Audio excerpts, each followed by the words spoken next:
It's the internet, you're busy, let's do this. Welcome to the GamesBeat Decides podcast. It is the podcast where we decide everything happening in the world of video games so you don't have to think for yourselves. I'm your host, Jeffrey Grubb. With me is... It's Mike Minotti. And we're gonna get into some news today. We're gonna talk about some games, talk about a little bit of a games done quick. But first, I want to thank everybody for joining us. You can get more from me and Mike at GamesBeat.com. If you have something to share with the show, you can email us at gamespluspodcast@venturebeat.com. You can get us on Twitter at GBDecides or at GamesBeat. If you're watching this on Facebook or YouTube or Twitch or Mixer, you can subscribe to an audio form of this show on Apple Podcasts and anywhere where pods are caught. Finally, if you like the show, rate us on their Apple Podcasts. It helps the show grow. And I don't know why you would want to inflict this on anyone else, but if you want to, that helps. That's how you do that. Inflict. Yeah, inflict us. Wow. Yeah, I'm just feeling real down, Mike. I'm not a speedrunner. Apparently, well, Yeah, sure. Yeah. You're not very fast at anything. No, I'm a pretty slow fella. Yeah. There needs to be slow running categories. That's what I just. That's just you playing a video game. And I wanted people to want to watch that. That's where I'm at. No one wants to watch that. I don't think so either. So how you been, Mike? What you been up to since last week? Oh, pretty good. E3 is finally beginning to seem like a thing that happened a while ago, right? Yeah, we are at the point where we are the furthest from next E3, still a little bit. So yeah, yeah, you can kind of put it out of your mind a little bit. Oh, there she goes. Let me see. I think I created a button. I can mute you. You're muted. Well, you're muted on the stream. You're not muted there now. Okay, we'll figure that later. Yeah, so I'm going to start then, because I've been playing some games. I've been playing Battlefield 5. The closed alpha went live yesterday. They sent out an invite to some people. I know I got mine in my email a little bit. Yeah, I got mine in my email. And I was like, okay, I'll check this out. And I put it on yesterday, and I kind of played for a bit longer than I intended to, just because it's so much fun. It feels really good. It's really just comes down to, for me, the gunplay and moving your character feels better than it has in a Battlefield game in a long time. So yeah, I was just getting into that. I was picking the sniper rifle and trying to pick some guys off, and I was really enjoying that because you could tell real simply why your shot wasn't hitting, and you could correct and then start hitting people pretty simply. So it was the tracer rounds of the shots leave these like bright glowing marks, and you could see like, all right, that's exactly where that bullet went. So for some reason, I got high ground. I'm trying to compensate for bullet drop, but it's still going way over his head. So I'm gonna aim down lower, aim at them center mass, and see what happens. And when I made that correction, and this is something I don't typically do pretty quickly in other games. It takes me like a lot of failure to figure out where I'm supposed to be aiming. But in this one, it just clicked really quickly. So I was like, okay, this is nice. This feels really good. I also kind of got to a point where I was like, okay, I'm getting kills. I am running around this place, figuring this out, but I am still not quite sure, like, why I'm running out of ammo so quickly. And then I realized, oh yeah, they have this new thing, the attrition system. And with the attrition system, you are at a disadvantage if you spawn on your teammates. I think later in the match, you will begin with fewer like reload rounds of ammunition and fewer resources and supplies like med kits and those kinds of things. So I forgot about that, and then I realized, oh wait, am I playing this game like completely wrong? Should I be like really worried about that stuff? And what that would mean is sometimes choosing to spawn back at the base so that you can go to a supply station, but also protecting that supply station because I think the enemy team could take it out. And then also setting up forward supply stations further deeper into the battlefield, and then also taking out enemy supply stations. So it's like, I guess that's something I could be thinking about, but I really don't even know where to begin. Like, I didn't even look around to see where the supply station was at the beginning. And the game wasn't, like, it was never in my ear. Like, you never got, like, that CPU voice saying, oh, go check out the supplies at that battle station back there. So it was never even popping into my head. So I got pretty deep in the battle before like any of this even clicked, and it wasn't really until after I stopped playing that I'm like, I think I'm probably playing Battlefield 5 incorrectly. So as you play most games. Yeah, for sure, but this one especially so. So I'm hoping that they get to a point where the game teaches you this stuff a little bit better. But I'm not sure they're going to be able to solve it down, at its bones, because there is. you are at an advantage if you stick with your squad, which is, true in any multiplayer game. But this one is like, it seems like it really wants you to, because if you if there's someone who's a support character next to you, they can throw you more ammo. But if your squad is taking out enemy players, you can go up to those enemies after they're dead and loot their bodies and pick up some ammo from them. And that's a lot easier to do if you are working together. I didn't feel like they are building in these things to reward people for playing as a squad, and yet I still didn't feel the urge to stick with my teammates, and they clearly didn't care because of the number of times I was laying there like dying, bleeding out, and no one came to rescue me. That happened I got rescued maybe once the entire time I was playing. Sure. So, and I get it. That's how people want to play these games. So it seems like DICE is trying to fight a battle that is with human nature. And then, on top of that, not having a lot of stuff built into the grand operations mode, at least, that teaches you about how attrition works. So we'll see. Now that I really understand that I'm playing it wrong, I'm gonna go back in again and actually look for any cues that'll be like, oh, do this if you are worried about having enough ammunition throughout the round. It's an interesting concept. I'm worried that the execution might be lacking. Yeah, it's always because these games they're always trying to find new ways to encourage actual teamwork, right? Desperately so. Yeah, I get it that the games are more fun with friends. We've seen that's one of the reasons that Fortnite and PUBG did so well. A lot of people just play those games with friends. So yeah, I could see why they would want to encourage that, but yeah, I don't know. How about you, Mike? What else you been playing, or what have you been playing? Well, I finished Wolfenstein 2, so I beat that one. Yeah, how you feeling about that coming out of that, especially with the announcement of Youngblood coming up? Yeah, I'm excited for that. I will say, not much of an ending. Right. I guess just kind of ends. It makes me think. I think I probably whined about this before, but it kind of annoys me how so many games, especially games that are kind of suited to boss fights, just very ardently don't have final boss fights. Right. It's always kind of felt awkward to me. Yeah, that one kind of just it does fizzle out. I'm trying to remember the last thing is you're on that ship and you're fighting a couple those giant mecha German Nazis. It's kind of like the BioShock Infinite style of a final encounter. It's just the hardest fight against a bunch of the NPCs. And there was some new thing. Maybe it's a bigger version of some of the robots. Right. But it was one of those things I didn't necessarily know that was the final thing. And I don't know. Is it the cliche if that evil lady came out and piloted a giant robot? Maybe, but it kind of gives you a better sense of closure than just kind of walking up to her and doing the thing. So right. I thought some of the stuff in that last scene, the specifically the cutscene, not the battle, when they when he delivered the ring, and because we saw that at the beginning, and then the game reminds us about the ring halfway through. I think you're digging through something and you find the ring, and then he talks to himself about it a little bit, and then it's okay, now we're gonna pay that off because you've been with this ring the entire game. You went to Texas to get it, and now he's actually gonna ask her to marry him, and that's okay, you did the work the entire game and you paid off in this final scene. I like that. But yeah, it left a lot of stuff hanging, and there was no closure. Am I crazy? I didn't get any of that. I went to get the ring, but I don't think I ever found the ring again and got the rest of that. You might be crazy, but there is a possibility that maybe some of that stuff is hidden away inside stuff that you maybe missed. But I don't know. It felt really prominent to me when I played it, but it's been a while now. There's some stuff that I missed the first time that I kind of got later when I was okay. I feel like I didn't. I went to Texas, got the ring. Yeah. Then I thought I lost it and didn't get it back again. I don't know. Yeah, I can't remember specifically. I do remember them reminding you about it halfway through after that. I'll tell you what kind of bothered me when I was towards the end. So I didn't play the first game, right? So they asked me who did I want to save in the beginning. I just picked somebody. And I'm about to beat the game. I'm like, hey, wait, where's that cartoon lizard that looked so funny in that trailer? Oh, no, you picked the wrong guy. I picked the complete wrong guy. I didn't know it was tied to that. I got to watch some idiot punch himself in the face with a robot arm instead.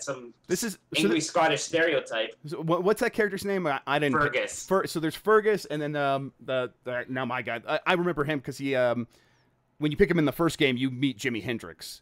So that was one of the cool things you got in the first game if you saved him instead of Fergus. But yeah, he's definitely way better than Fergus. He does go on an ass trip throughout the entire game, which is very. Yeah, I was like so bummed when I realized, very good. I must have just picked the wrong guy. Like of all things, I wasn't gonna get the fun cartoon lizard thing. Yeah, but a lot of people are like really like they prefer Fergus, I think, or a lot of people are like they picked Fergus and they defend that choice. And I don't know if they've ever gone back. Yeah, I don't know if they've ever gone back and seen just how good. Whose name I can't remember, the other guy. But he was definitely my preference for sure. I want to see how if they.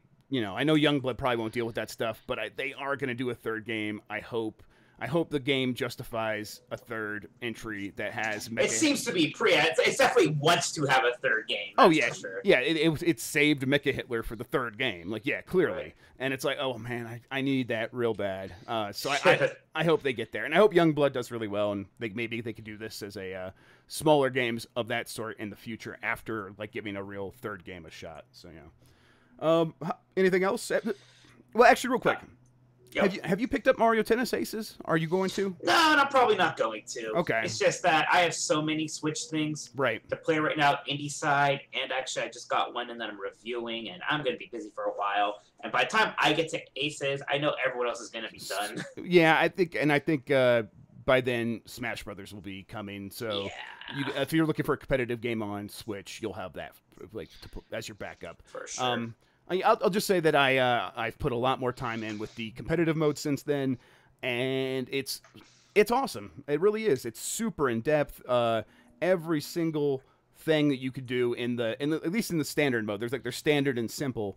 Simple is just like the 5 basic shots of tennis, and then the standard mode has the meters and all the special moves. And in that mode, it's every time you discover like a new trick to the way these special shots work, you learn, and here's how you would counter that from one of these other moves. Oh, and here's how you would deal with that. And if someone begins to over-rely on this really powerful thing, here's how you make them pay.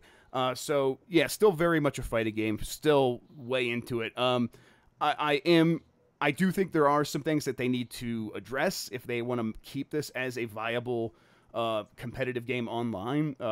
Bowser Jr. and Waluigi, the 2 defensive characters, probably are a bit overpowered. Waluigi should be overpowered. Yeah, and Bowser Jr. actually is the one that is way worse. He's really, because he's in his little floating clown thing. Copter. Yeah, clown copter with the robotic arms, and he has just such wide reach. But he's also still has really powerful shots, and he's still pretty quick. And when he hits the ball, at the right timing, it still is really powerful. So there's no downside to picking him really. Right. Which it's weird. Like maybe his curve shots aren't as curvy, but only Boo and Rosalina have those super curvy like slices. So yeah, I've been seeing them everywhere, especially Bowser Jr., and they really are tough to beat if a player knows how to play them. And then the only other thing is the trick shots, which are mapped to the right analog. Pretty much if you are spamming back, if you're playing up on the net and you spam back on the right analog, you will almost always jump back and return the ball, and it'll fill your meter. So it's like you're spamming back. Though typically what it's supposed to do is it should only fill your meter if you time that hit of the stick right when the opponent is hitting the ball. Like that's the right timing. But it doesn't punish you if you're just sitting there spamming it. It doesn't care about anything except for the right one. So it's like, okay, just go ahead. All right, you got it in there at one of them. So yeah, here's some meter. You're going to hit the ball back to them. And that's like, and hitting the ball with one of those trick shots builds up meter way faster than anything else. So it's like this really huge thing that if anyone knows how to do it, they should be doing it. And it's actually really hard to make a person pay when they are doing that, because even doing a lob shot over their head, it doesn't put the ball far enough out of range. Do you think Nintendo's going to care enough to I don't patch know. these things? It's I hard don't know. to tell with them, right? It really is. Because the last Smash Bros. They made a bunch of patches. They never released patch notes, but they made patches. Right, exactly. And like Splatoon 2 gets changes, and it's like the community does have to figure those out. But they do that. But they treated that like as an esport game from the beginning. So will they do that here? I don't know. I hope they do, but we'll see. But that's me this week. How about you? Anything else? Let's play that new Overwatch Hero. Yeah, so this was I didn't even know a new Overwatch Hero was coming, and then they put on Twitter that little GIF of the hamster coming out of the ball or whatever. Yeah, they definitely didn't do as much teasing as they sometimes do, because sometimes that kind of almost backlashes. But yeah, okay. they've been teasing that there was some kind of small animal on that moon thing with Winston, the big talking gorilla. Right. I think a lot of us thought that he was just like another monkey or something. So, but yeah, it turns out he's a little hamster, and he's very smart. He can't talk, but he's in a giant robot wheel. How like hamsters, How big of a hamster? Is it a normal-sized hamster or normal-sized hamster, big robot? Very good. All right, that yeah, very good, right? Yes, I'm very happy with it. I'm glad it's not like it's like the size of a dog. No, it's a regular. Okay, that's awesome. Yeah, and the character is a quote-unquote tank, but I mean it is a very unique character. Like he can kind of go into the ball, so he can roll around and get the places faster, but he can also like kind of use a grappling hook, not to propel himself, but to attach himself. And then when you're on that, you kind of swing around that point, and if you build up enough speed, like you start hurting people that you come into contact with. It's pretty nuts. It's just real. Like there's some places where you can just kind of grapple on, and you can just start swinging around like crazy. Now like stuns and freezes will still like kind of get you, and it's not like overpowered or anything, but it is really neat and different. Yeah, I definitely kind of was seeing some people post some stuff about him is it a he or a she? That's a he, Hammond. Okay, yeah. It's weird because his real name is Hammond, but everyone calls him Hammond, but like his name in the game is Wrecking Ball because I think he was in like a gladiatorial combat. Okay. That was his name, but no one's calling him that. Okay, yeah. No one's calling him Hammond. Hammond's it's a lot better. It's a pretty good name for a hamster. It is for sure. Did you ever own a hamster or anything like that? A gerbil? No. I was never a little gerbil guy. Yeah, I had a couple hamsters. My wife had a ton, so I showed her, and she was very excited. I'm always surprised that, like, when they do introduce new characters, just how different they can be. Not just like in gameplay, but in aesthetic. Yeah, this is going pretty. They're going pretty nuts with this, and I kind of love it. How's it going over? They're going up. I think most people like it. Okay. Most people like it. There's some people who are like, it's just too stupid. It's just too silly. But not a whole many. Yeah, not very many. All right, good. I mean, it is the silliest one by far, but also whatever. Yeah. If there's any kind of like a rumble in the community I can agree with, it's this fact that like this game's been out for over 2 years now, and they kind of like they started telling this story, and the story has never actually gone forward. It's only ever here's more things that happened in the past with Overwatch. Yeah, I think a lot of us are kind of like, all right, like what's happening now, maybe. Right. Like, they have all these characters that we like. We keep learning about their backgrounds, but it's like what's happening, especially because some of the characters, if you weren't into Overwatch, like a Lucio or a Diva, you're not getting a whole lot of lore love in like these special events that go to the past and stuff.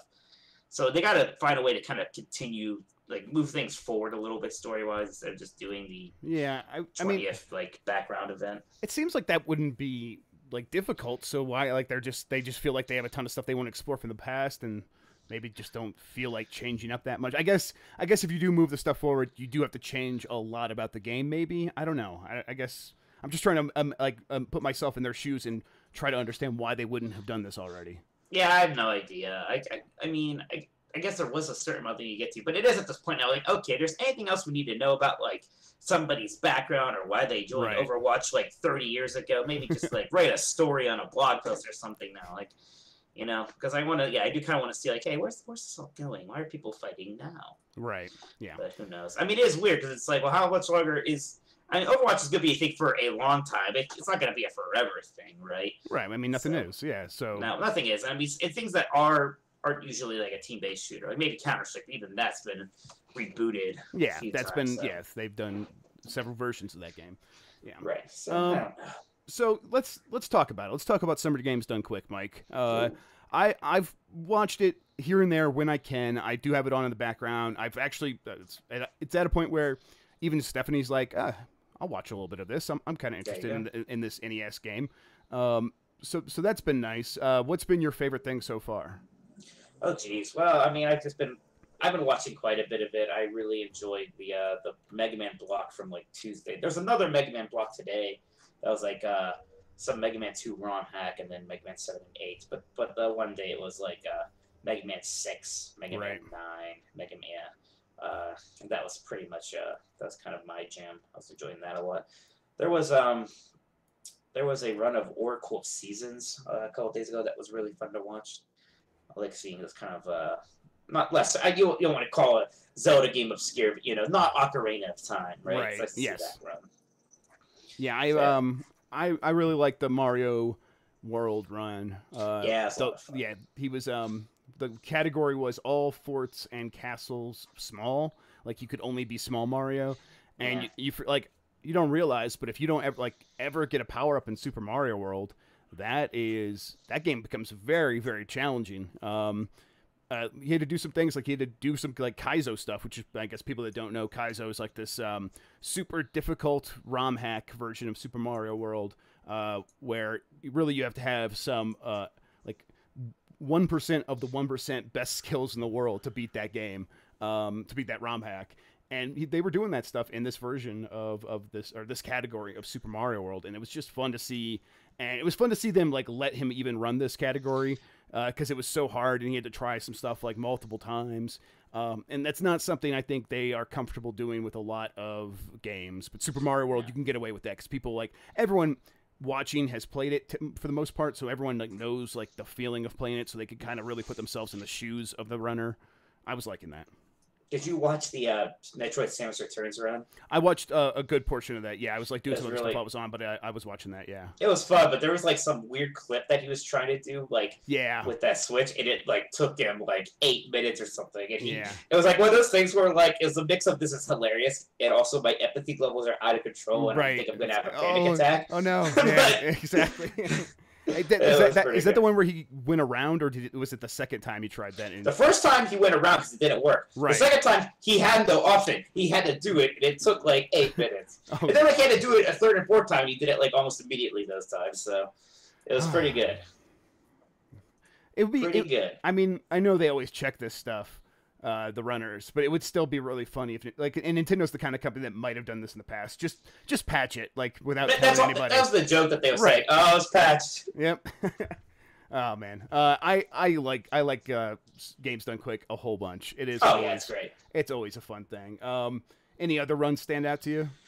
I mean, I'm really looking forward to what there's the Wind Waker HD run tonight, and then there's going to be like the 6 or 7 hour long Final Fantasy VI run that kind of ends things Saturday night. So that's gonna be great. Yeah, that'll be good. I like those really long, like those sound awful, those really long RPG runs, but they're so good. Yeah, I mean, and they're always a great way to end it because it's like, all right, yeah, like let's get real. This is gonna take forever. Let's all just settle in and celebrate the end of this thing, and also watch it's almost always a pretty interesting game that they do at the end too, if it's a long one. So yeah, that's cool. I'm looking forward to that as well. Yeah, and then it'll be over, and we'll have to wait till Awesome Games then. Awesome Games in January. Yep, that's right. They did this in Minneapolis this year. Did they do it in Minneapolis again, last year as well? I can't remember. It's always like I thought it was different. Like in those kind of places. So I feel like I think it was maybe in Denver once. I can't remember. It was in Denver when the year I moved here, and was first really starting to watch it. I came here and I turned it on. I'm like, oh, they're in Denver. I should go check it out. And then it was over like the next day. And then they haven't been back because I've always checked. But I thought they were in Minneapolis last year, and then they are back this year. So I was wondering if they're like, oh, this is actually a really good place. It's central, and they have good internet or something, and they're really accommodating. So I just wonder if they're going to stop going to different places and might just end up going there every year. But it might be, yeah. Okay, Mike, let's get into the news. Does that sound good? Let's do it. Oh, baby. Let's see. I thought I had a news button, but that's not it.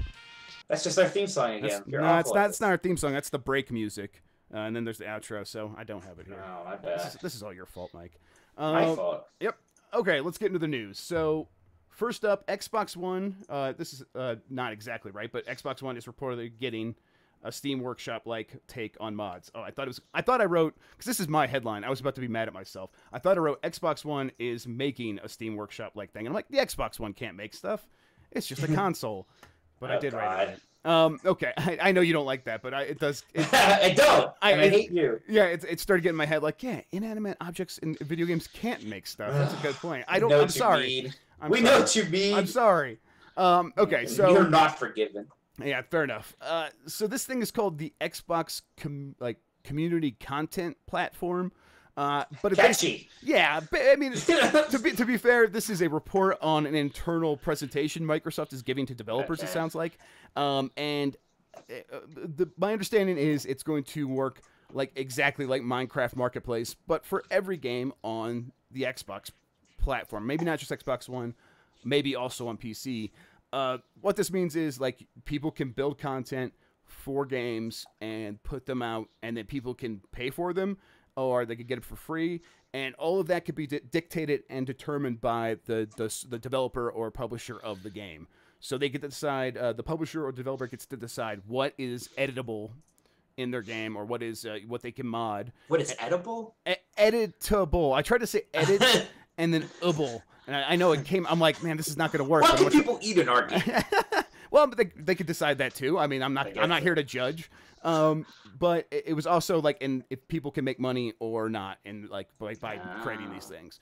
So, to me, it all makes perfect sense because Microsoft has already done this with Minecraft. They are turning into a platform company at anywhere, like at any chance they can take. Steam Workshop already works. We already know that. And Microsoft wants to, and Microsoft was like really cool with mods before, like Halo 5 has it, and they were welcoming to Bethesda doing it with Skyrim and Fallout when Sony wasn't. So it's like all the pieces are there for this to happen, and it would act as like a new source of revenue for developers, Microsoft, and the people creating this content. So it's like, yeah, it kind of feels like an inevitable thing. So yeah, yeah, I guess. I mean, do you care about this at all? I mean, man, I don't want to sound. No, I've never been much to mod things on my PC. Right. Even really, like I did it with Skyrim because everyone's like, it's so much fun to mod things on Skyrim. I'm like, oh, my game's running worse. And fair enough. Did you ever buy like hats for anything like in any game? Team. I thought it was fun, like when you earn the hats. And I'm like, well, I don't want to buy them. I don't care now. Exactly. I mean, that was like did with like. Back when like community like made maps and stuff, and like I'm talking like late '90s, I thought that stuff was fun.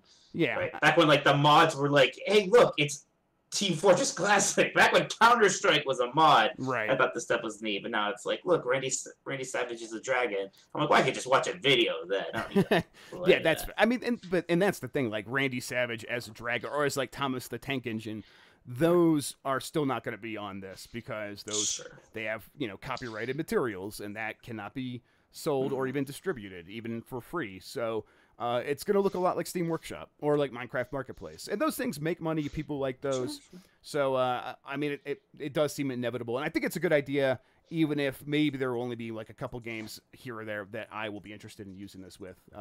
Which is kind of like how I am with Steam right now. There's a handful of games like, oh yeah, I'll install this old thing. I just press a button and then my game works a little bit better. That's cool. Okay, so up next, Amy Hennig. So her Star Wars game essentially got canceled a couple months ago, maybe almost a year ago now. No, it was this year. It wasn't. Was it early this year? Are you sure? Yeah. Feels like it was 2017. Okay. Well, I wrote the story. Okay.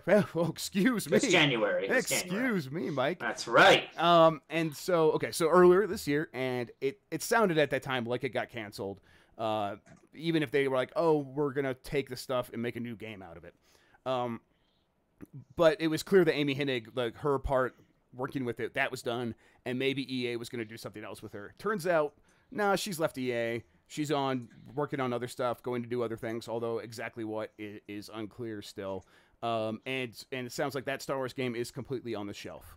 Right. Well, EA Visceral is still making a Star Wars game, like, kind of from that, but it's so different at this point. Like, that part's not surprising. That's what we kind of always figured was happening with that Star Wars game. Well, I mean, right? that's what they said they were going to take that other stuff, but it sounds like she was saying that even that is on the shelf now. No, that's not what I'm saying. Visceral is still working on a Star Wars game. Okay, all right, fair enough. Yeah, so basically this is just Amy Hennig. They were trying to make it sound like, oh, we're going to stick with Amy, give her something else to do, and that clearly just didn't happen. They have moved on, they have separated and parted ways. And now Amy will maybe go do something else. And for people who don't know, Amy Hennig is best known for creating Uncharted with a bunch of other people at Naughty Dog. Up next, so that lawsuit that PUBG Corp. It wasn't actually PUBG Corp. It was the one from Blues. I can't remember the name of the studio, but it's the Bluehole, exactly, the parent company of PUBG Corp. In Korea, they sued Epic Games over Fortnite for copyright infringement. Because of some UI elements or whatever.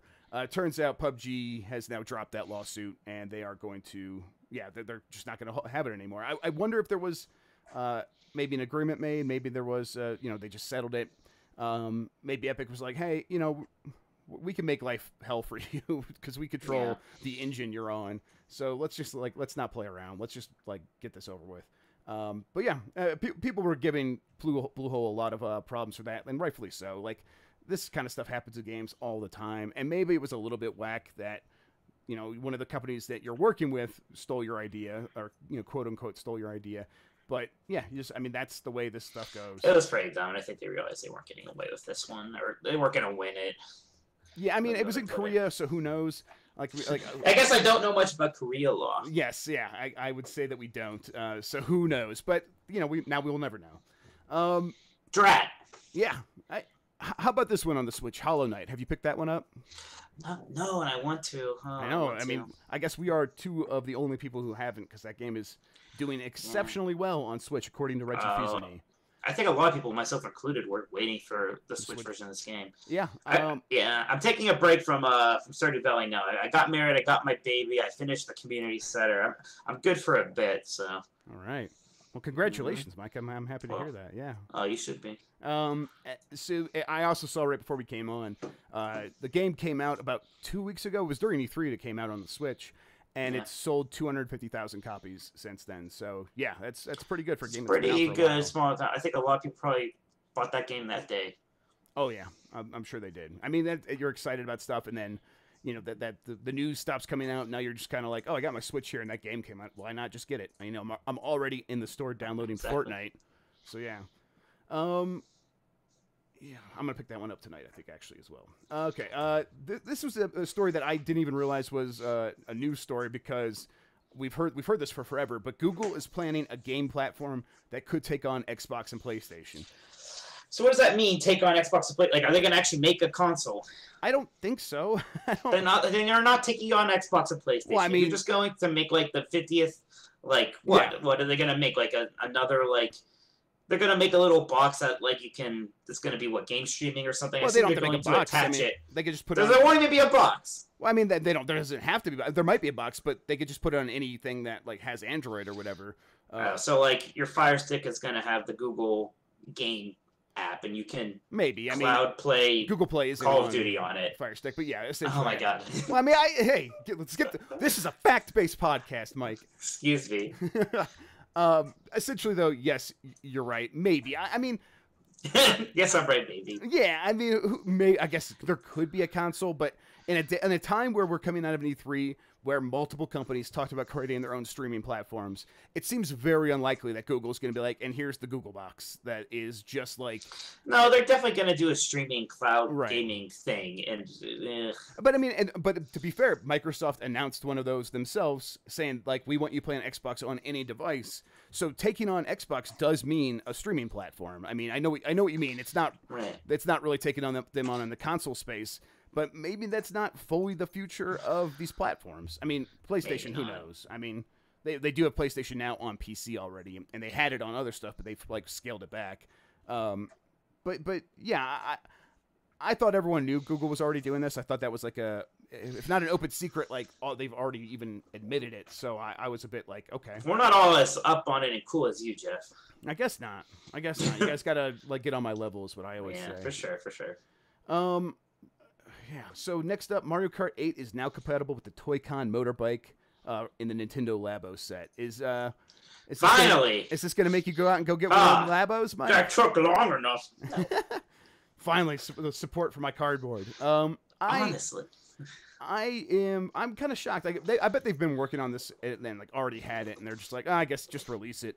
Because it doesn't seem like Labo is a going concern for them in many ways. No, I don't think Labo's gonna. I think I think came out. Yeah, it'll be happen this holiday, and that's it. Yeah. Yeah, they're not gonna. I don't think there's gonna be more Labo sets. Right. I always I still have the cartridge in my my Switch, and it says Nintendo Labo Set 01 on it, and I always kind of laugh at that because I'm there's probably not going to be a 2, let alone a need for the double digits. Ted, they're getting ready. Yeah, so there's going to be Labo Set 99 to think ahead. Yeah, oh man, yeah, I'm that seems a bit ambitious. I don't know. I guess this is cool. I'm glad they're doing it, but I don't really care. Me neither. Yeah. How about that? Yeah, weird. Okay. We already talked a little bit about PUBG. They dropped their lawsuit, but they also got that mobile game going. Uh-oh. And they happened to borrow some ideas from Fortnite to get get their money, their revenues boosted 365% with that. When they, I think it's called the Royale Pass. I think. How dare they take something from Fortnite? Yeah. So this is one of them progression passes where you pay the developer some money, and then you get to unlock cosmetics by doing challenges and a bunch of other stuff. It worked really well in Dota 2 with the Compendium, and it worked even better in Fortnite. It's made a lot of money for Epic Games, and now it's making a lot of money for PUBG, both on PC and mobile. I don't think there's one on console yet, but I'm sure it's coming. This is different. The one on PUBG Mobile is different than the one on PC. Where PC, it's all about the new map, and that new map isn't on the mobile game. But they timed it so that it came out at the same time. I think it is a bit annoying though that like on Fortnite you have your pass, and PlayStation 4 notwithstanding, and not letting you go like take that from other consoles. It is the same on every platform. So like, if I play on mobile, that counts towards my progression on PC or console or whatever. And it is different with PUBG. It's like that makes it a little bit less compelling, I think. I need to get on that Realm Royale train. Is that actually a train? Is that actually doing well? I think it is. I mean, it's they're building the train. If it sounds like they are in the middle of assembling a train from which we could be hyped. The tracks are being laid out. Right. The people are shouting hype, but they're shouting at a bunch of engineers tracks and stuff. Yeah. Okay. Exactly. I like how I like carrying this analogy as far as we can. Yeah, exactly. Let's really just put it into the ground. Realm Rail. I don't know. I'll check it out. I felt like there was already another one though. Oh yeah, Ring of Elysium. That's the real new hot shit. That's the one. What the heck is that one? So that's 10 Oh, cents. that's 10. That name screams 10 cents. Yeah, totally. And it's only available in Thailand right now. And if you download like their game launcher and set your location to Thailand, like I did, you could play it right now. And it's actually man, it's actually very good. And once it comes out here, I bet it's gonna be very popular. I haven't tried Realm Royale though. I bet that having those heroes is pretty fun. Yeah, my brother seems to like it. I haven't tried it yet myself. Right. Last up, Pokemon Go has its most players since summer 2016. Why? I mean, they've been pretty consistently adding features and stuff to it, right? It also helps that this was from May, right? So once it gets nice out, more people are going to play it again. It's always going to be its most popular in like spring, summer. All right, that makes sense. Yeah.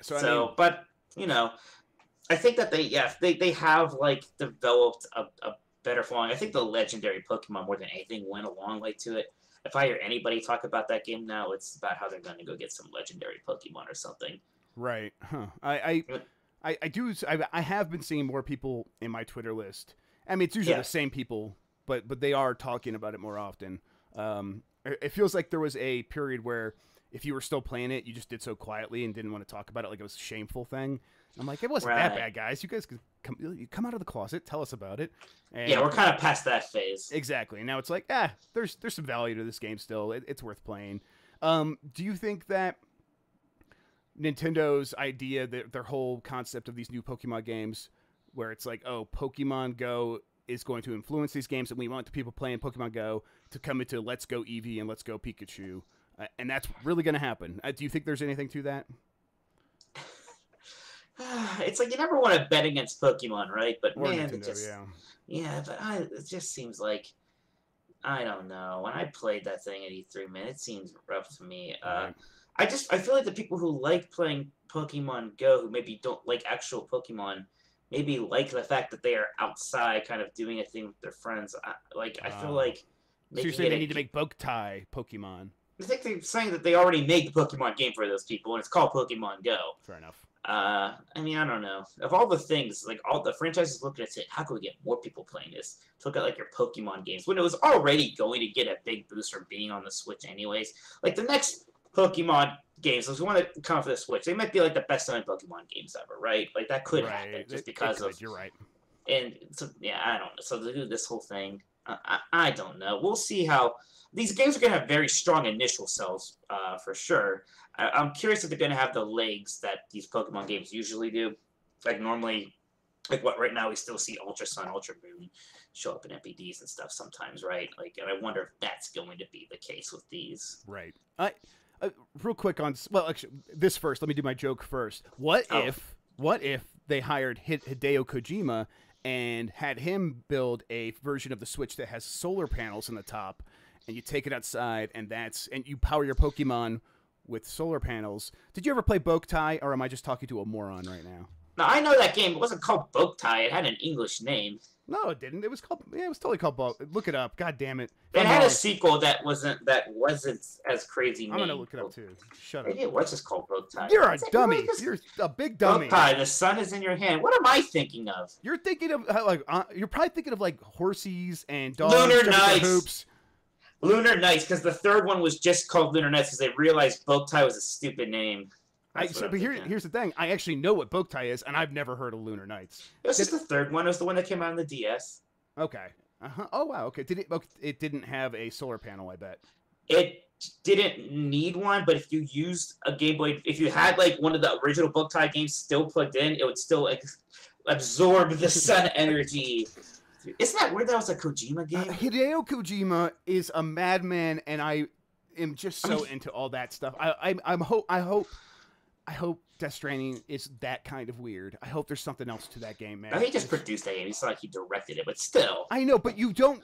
There is no way that game gets a solar panel if Hideo Kojima is not involved. I think you're right. Zero chance. All right, hang on. We are wrapping this up. I'll ask you my other question while I hit the outro music. Okay, Mike. So. Well, another game I played this week was Crash Bandicoot. This sounds like someone died. This music, just so you know. I mean, yeah. I sound like we just started the in memoriam section. We did, and it's my Okay, I know. Crash Bandicoot is on the Switch. Do you think it's going to sell as well as it did on PlayStation 4? I mean, like equally as well. No, it'll probably sell well. Okay. Because it's not like one of these games where it is like an indie game and people don't associate it with that platform, and it doesn't have a built-in fan base necessarily. So when it what was it we talked about Hollow Knight, when that comes to the Switch, it's like already selling way better than it ever has on the other consoles. But Crash Bandicoot is a PlayStation game, so that's why you think it's going to sell better there. I think that was a large part of it, was that people, like a lot of PlayStation people, were excited. It just seems so weirdly you have it on the Switch. I'm sure it's fun, it runs well, it's cool, but yeah. I don't know. Handheld mode does seem a bit lower frame rate. Sure. But playing on the TV, it was like, oh no, this is 1080p 60. This is great. This is fine. Yeah, I've been into it. I don't know if I like Crash Bandicoot, actually. Really? Yeah. I like Crash Bandicoot. They're fun. It's just Crash Bandicoot is just like... Should I go play the third game or the second game first or something? Play the first. No. Okay. They're all about the same. Play the first one. Crash Bandicoot is just like a 2D platformer with like a Z-plane. No, I know. Totally. And I'm still at a point in my life where... No, I was at a point in my life at that time where I was like, I can only get a Nintendo 64 or a PlayStation, so I have to come up with reasons in my head why Crash Bandicoot is bad. So I don't want to get that. And you're still holding on to it. Exactly. It's still lingering in my stupid lizard brain. Yeah. No, Crash Bandicoot's fun. I mean, it's simple in a way that like its contemporary Mario 64 is not, right? Like Mario 64 is this big, ambitious, incredible thing. But Crash Bandicoot is still fun, and it's very, competent, I guess is the word. All right, Mike, let's wrap this up. Tell people where they can find you on the internet. You can find me at GamesBeat.com. I'm also on Twitter at Tolkoto, Tolkoto. And I'm also doing the Exploding Barrel podcast every week with my brother. That's at ebpodcast.com. And I am Jeff Grubb on Twitter. You can get me on youtube.com/JeffreyGrubb. We are also putting stuff up on twitch.tv or youtube.com/VentureBeat. I have like 5 different URLs in my head right now. And then twitch.tv/JeffGrubb.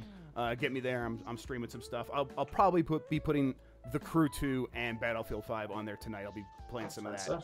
Okay, that's going to do it for us. We'll see you guys next week. Bye.